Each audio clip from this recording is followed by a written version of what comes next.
different dynamic dealing with an opposition Congress. You don't. No, I don't deny that at all. And as I pointed out, Reagan, a lot of reasons Reagan had to raise taxes was he was dealing with the Democratic Congress. But it's still fair to say that Reagan was willing to compromise, just as he did on amnesty and just as he did on Social Security. So he wasn't the prime mover on either of those things, but he was willing to compromise on both of them.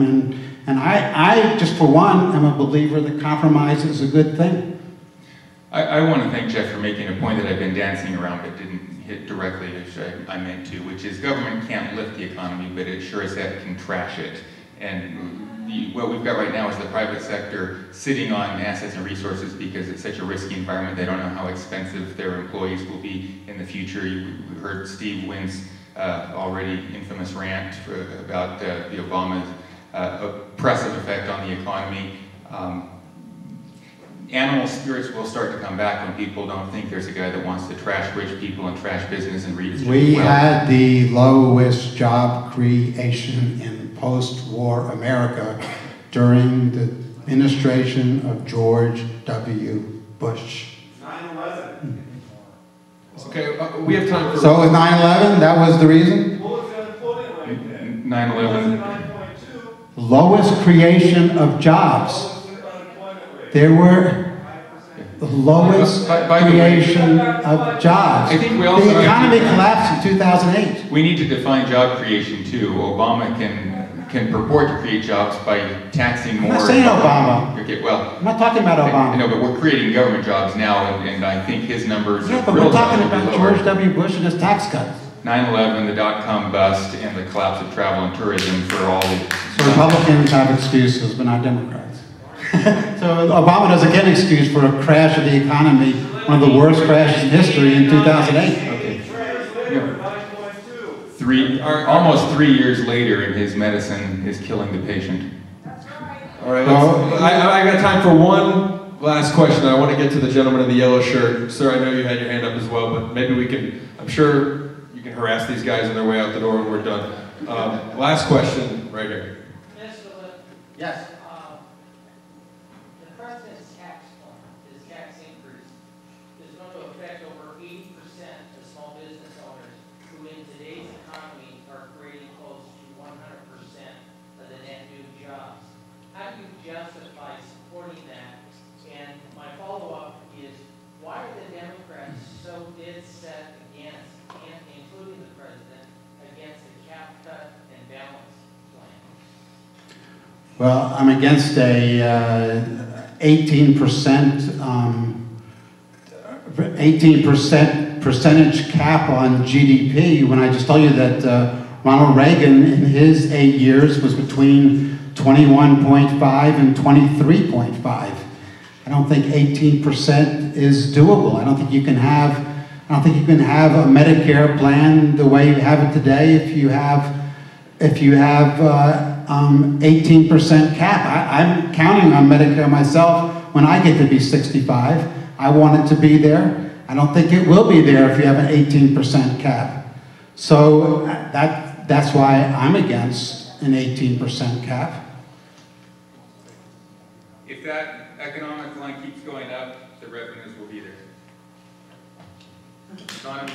When was the last time we had an 18% cap? Do you have an answer to that? Well, how can you be for it when you don't know the last time we had it? My point is 18% of a growing number is a growing number. Yeah, but numbers don't always grow. Numbers do not always grow. The economy has setbacks. No matter who's the president, the economy has setbacks. That's why, I'm not a Marxist. I don't believe Marxism. I think Marxism is, completely failed. But to believe in any economic point of view and think that it doesn't need to be massaged, it doesn't need to be, you can set an arbitrary limit and that's how things will work and will be better. It just defies history. That's not how history has worked. You've seen good economies with Democrats. You've seen bad economies with Democrats. You've seen good economies with Republicans. You've seen bad economies with Republicans.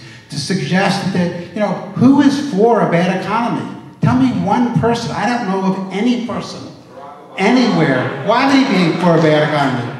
Why would he be for a bad economy? Doesn't he want to be reelected? He doesn't? Why would he create more voters?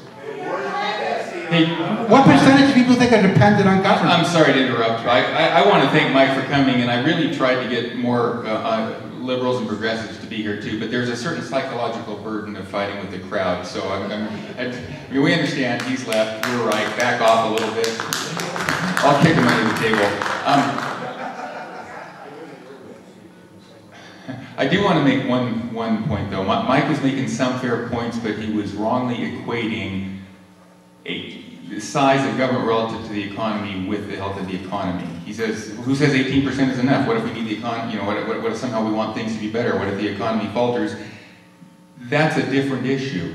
And it may be true that if we have a structural restraint or straitjacket that keeps government from, if we have less flexibility than would be ideal, the problem is right now we have a history of profligacy that is far beyond ideal. We have politicians that can't restrain themselves.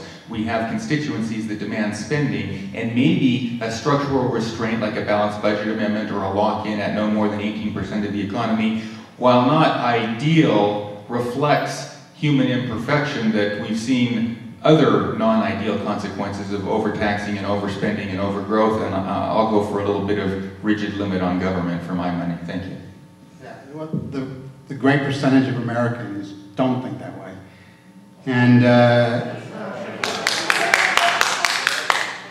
all you have to do is look at the poll to see that when you... won't be able to override Tabor in Colorado. Tabor's passed. I'm against Tabor for the record, but if you look at the national trend in Tabor and challenge you, Tabor is a national trend that's probably succeeding. Ask Sean. Sean, you want to answer that? For the record. You want to answer that question? There is no Tabor anywhere else. No, there isn't. Ask Sean. Is it time to go home? Ask Sean that question. He'll tell you. I want to thank all of you for coming and for yelling at these guys a little bit and for listening as much as you did. Thank you both for my panelists. Have a round of applause. Thank you very much. Thanks. And thank you to Eli Stokel for...